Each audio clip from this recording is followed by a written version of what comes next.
Manuel Valls, les forces de la coalition vont sans doute dans les prochains mois attaquer Raqqa, qui est la capitale autoproclamée de l'État islamique en Syrie. Il y a 700 jeunes Français actuellement qui combattent là-bas, des djihadistes. Ils vont chercher évidemment à revenir en France. Qu'est-ce qu'on fait d'eux? Il n'y a pas que des jeunes, il y a des... La majorité sont jeunes, très jeunes. Vous avez raison, sont jeunes, il y a même des mineurs, même des enfants.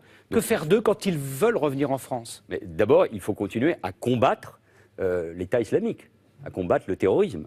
En Irak, notamment la prise de Mossoul qui est engagée, la France y participe, assume ses responsabilités, et pareil en Syrie, où nous participons déjà à la coalition qui bombarde les sites où il y a aujourd'hui des terroristes. Et s'ils arrivent à rentrer en France? Et puis, il faut en effet se préparer, non pas à accueillir, et c'est déjà le cas, puisque certains d'entre eux sont revenus à judiciariser tous ceux qui reviennent. C'est-à-dire tout simplement à ce qu'ils soient sous le contrôle de la justice, et pour la plupart d'entre eux, parce que participer à une entreprise terroriste est un crime puni par la loi, à ce qu'ils soient en prison. C'est ce travail-là qui doit être fait et que nous devons anticiper. C'est le travail de nos services de renseignement, de tous nos services spéciaux, de ces hommes et de ces femmes de l'ombre qu'il faut évidemment en permanence soutenir.